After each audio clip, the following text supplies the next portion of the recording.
One of the things that I realized is that I believe that psychedelics will change the world, and if I have such a large platform, why in the hell would I not talk about it? Welcome to today's episode, and if you have not yet done so, hit that subscribe button so that you never miss another episode.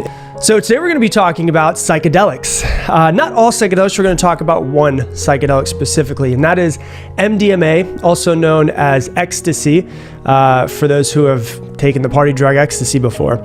And I'm going to first talk about the statistics of what's happening with the FDA approvals that are going on with MDMA, because most people have an incorrect preconceived notion around what MDMA is.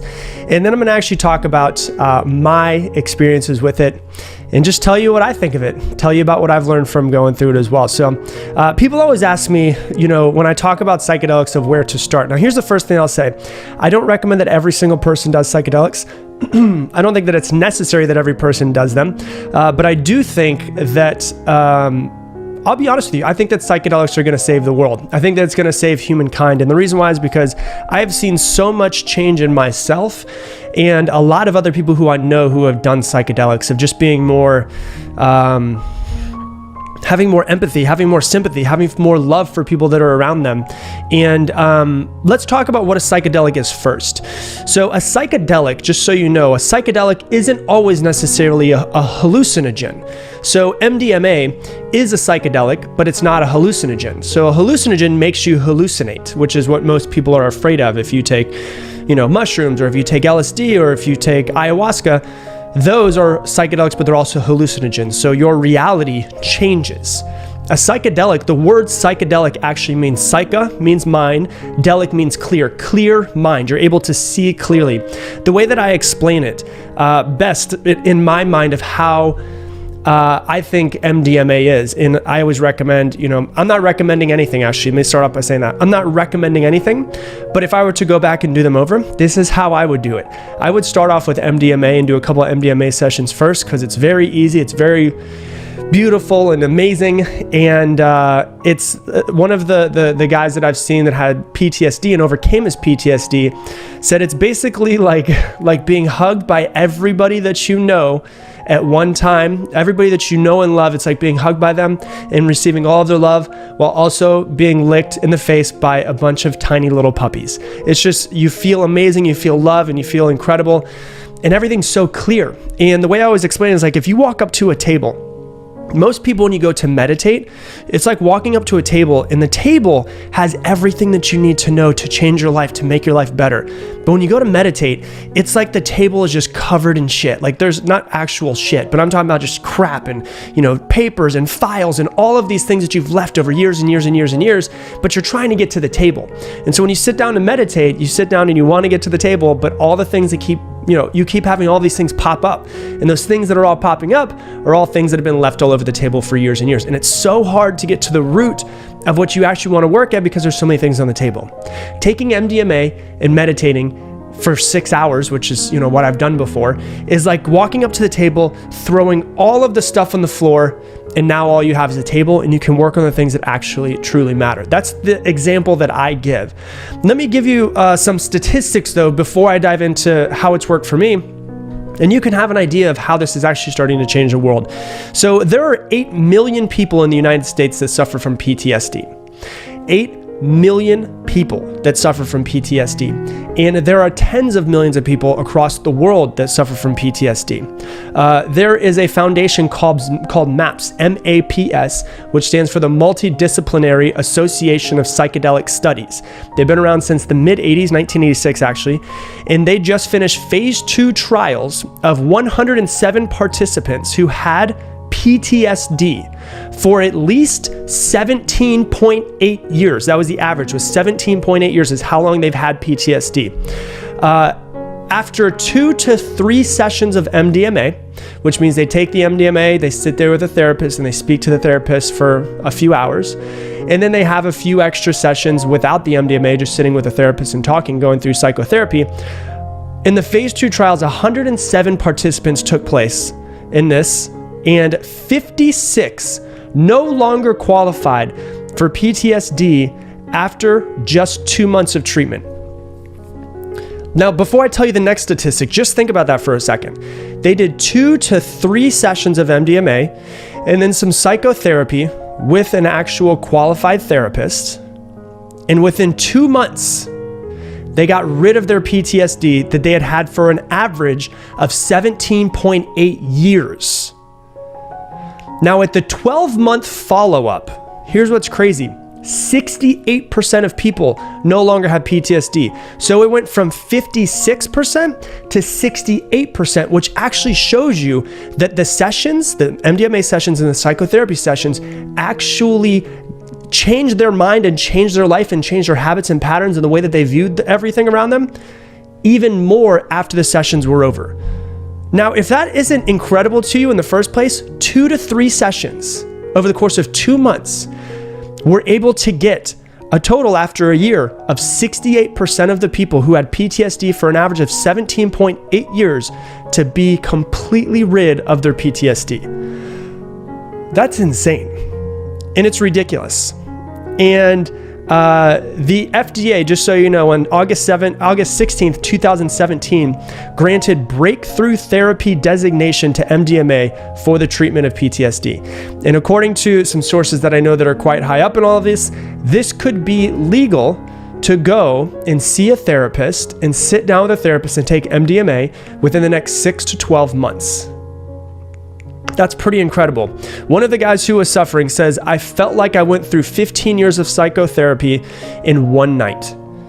And what's happening is, what it is doing is it is addressing the root cause of your PTSD, of the person's PTSD, not simply masking the symptoms. See, what happens with pharmaceuticals is that they mask the symptoms. They make you not feel.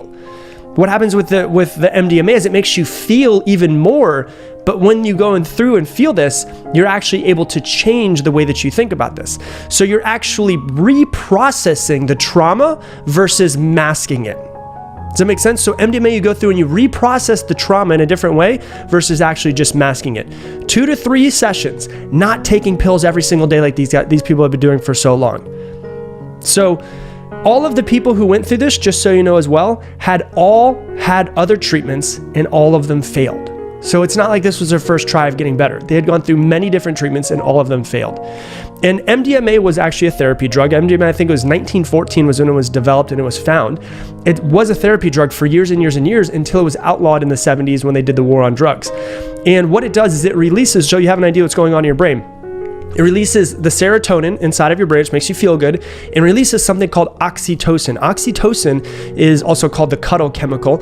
It is what's released into a mother's brain whenever she has a newborn, which makes her fall in love. It's like that immediate thing makes you fall in love with, and from what a lot of stuff I've read of psychologists and therapists and doctors actually say, is that oxytocin is the reason why our species survived, is because when that baby comes out, that mother usually immediately falls in love with that baby, no matter what it looks like, no matter what's going on, because of that oxytocin.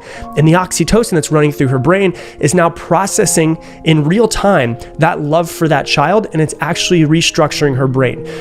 So what it does when it releases the oxytocin is it helps with self-love, and it helps with less self-judgment, which is what a lot of people actually suffer from. And PTSD, when I'm talking about PTSD, I'm not just talking about somebody who went to war in Iraq and Afghanistan, although they were in that, and some of the biggest, most amazing success stories actually come from that. But PTSD can be any form of trauma in the way that someone relives the trauma inside of their head. It could be war, it could be sexual abuse, it could be physical abuse, it could be emotional abuse, it could be any form of trauma. A lot of psychologists that I've been reading about think that there's going to be massive amounts of trauma and PTSD that come from the coronavirus alone, whether that be the fear of how they've been living their life or losing the job and now they have to go through everything. They think that the amount of PTSD that could come from the coronavirus could be massive. And what it does is it turns down, it releases oxytocin, which makes you love and makes you feel amazing and makes you feel safe. and it turns down the amygdala. The amygdala is the actual fear mechanism in your brain, the one that creates fear. And so what it allows you to do is, think about this. If you have trauma in your past, and we all have some form of trauma, right? I can think about many traumas that I have from my past, is what it does is it turns down the fear mechanism, the amygdala, and it releases the oxytocin. So it's more self-love, more love in general, the cuddle chemical. And what it does is, the easiest way to explain it, that I explain to people, is it's like all of the barriers and walls that you've built up to protect yourself. You take this drug and you feel safe. You feel like, okay, I can go back and I can relive these traumas. I can rethink them. So you can revisit traumatic experiences without the fear. Revisit them. The things that you haven't been wanting to go back and revisit, you revisit them without fear and you reprocess it. And the other thing that's great about oxytocin is when you're reprocessing old memories, is it actually helps with memory reconsolidation, which means that you can actually you can go back and relive a traumatic event and actually change the way that you feel about it and the emotions that are attached to it, which actually restructures your brain. So you get to reprocess the traumatic memory or event and reattach a new emotion to it. Just think about that for a second. How many people do you know, myself included, yourself included, that should go back and relive certain traumas and attach a new memory and emotion to that memory? So what it does is it permits new neural pathways, and the brain actually regrows new neural pathways in your brain around an old memory or event. You actually change the structure of your brain and relive and reprocess an old traumatic memory. So that's the statistics and also the science of the way that it works.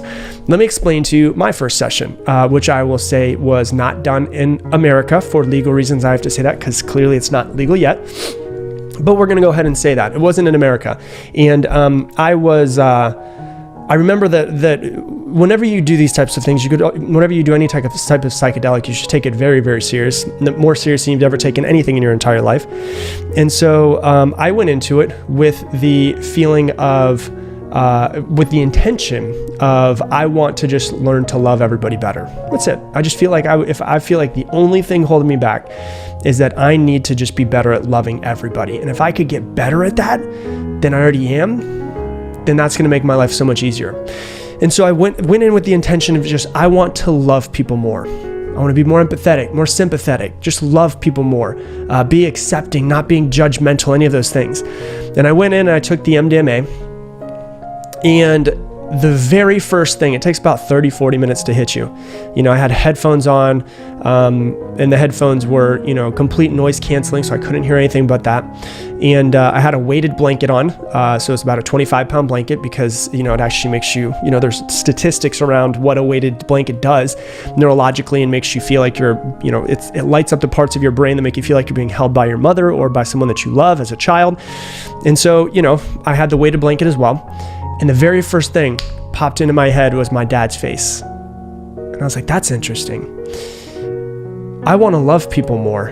Why is my dad popping up? And what I realized was that I never blamed my dad for all of the stuff that happened. For those of you guys that haven't been listening to the podcast for a long time, my father passed away when I was 15 years old from being an alcoholic. All of the memories I have of my father was him being an alcoholic. And I realized that I accepted it, that I didn't judge him, that I understood why he was the way that he was because of his demons in his past and his traumas that he never overcame, but I didn't love him for it. And I realized, if you think about love and loving all the other people, my parents would be at the top. So my parents would be at the top. If my love for one of them is messed up, it's going to mess everything up down the line. And so I realized the thing that was holding me back in fully loving and accepting and being empathetic for other people was my lack of love for my dad. So I started thinking about it. I was like, how can I love this guy more when I don't even remember a whole lot of him besides the fact that he was an alcoholic and the traumas and all of that stuff? And the immediate thing that popped in my head and what I spent hours going through and reprocessing, I don't remember any specific events like that didn't pop. There probably was some events that popped in my head, not that I can specifically remember. But one of the things that I remember that was the most eye-opening for me was this, to give you an idea of why my father was an alcoholic, just so you have an idea, my father's father worked for Monsanto, which, if you know about Monsanto, is pretty much the evilest company in the world. They're the ones that are basically, creating they're in charge of a lot of the farming industry and basically fucking up everything. He developed stomach cancer, my grandfather did.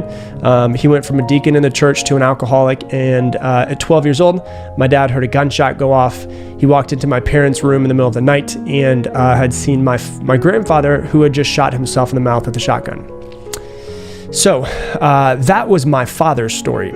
And he never overcame that. And his traumas and his demons and all the stuff he never dealt with, I guess you could say, ended up making him commit suicide, or not commit suicide, but kind of committing suicide through alcohol.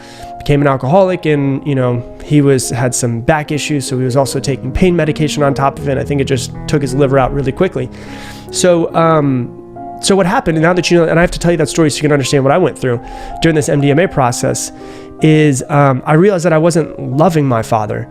And then what happened was I went back and I imagined what it would be like to be 12 years old and to walk into the room at 12 years old and see what my father saw. And not only that, but what I also did was also feel the feelings that he would have felt waking up the next morning. And if you've ever been in a house where someone dies, not in the house specifically, but you've ever just had that void that somebody dying left in your life. Imagine if you're 12 years old, you're now, quote unquote, the man of the house. You've got two younger sisters and you've got a mother, and those are the only ones. And that feeling, I had that physical, visceral feeling as if I was him. And the only thing that I could pop up in my head was, how could I not love that little kid? There's no thought in my mind of judging that child because my dad was, when he did die at 48 years old, he was that broken 12-year-old child. So the only thing that I could do was love him. That was it. There's nothing else that I could feel. I could go and I could see what the things that he went through were like. I could feel those feelings. I felt like I was him. And so it reprocessed and it changed the neural pathways in my brain of the way that I thought about my father, because not only was I seeing what he went through, I was also feeling and processing what he went through as well. That was by far, and I haven't done many psychedelics, but I've done quite a few. That was by far the most incredible experience in my entire life. And the whole time I was processing it, I was like, this is the best day of my life. I've never felt so incredible. So when I told you the story of, one of the guys said it's like being held by everybody that you love and hugged by everybody you love by being kissed by a bunch of puppies, I would agree with that. Since I have done MDMA a few other times, I have done it with my girlfriend. Once again, these are all in another country. This is not in the United States. I've done it with my girlfriend, and it turned out to be the best conversation we've ever had. Just things we needed to talk about, but both of us were afraid to talk about. But because you feel safe and you feel love, you're just like, screw it. We're going to bring it up and we're going to talk about it. I know many other people who have done it with their significant other and said it's been the most amazing conversation for them as well. And at the same time, you're just able to talk about things that you've maybe been kind of letting go, but they've been bubbling over the surface. So, I also will tell you that that it is the most incredible thing that I've done for me as well for my business. My current business structure, which, made my business explode from, doing $400,000 or $500,000 a year to multiple millions of dollars per year. That structure came specifically from my second MDMA session, where I was thinking, how can I impact people more? How can I grow my business and grow the value that I give the world? And it came literally from one session. And I'm not going to say it is, the thing that's going to fix everything in the world. Once again, I don't know if everybody should take it. I know a lot of people that should. I'm not going to say that you should go out and you should do it right now.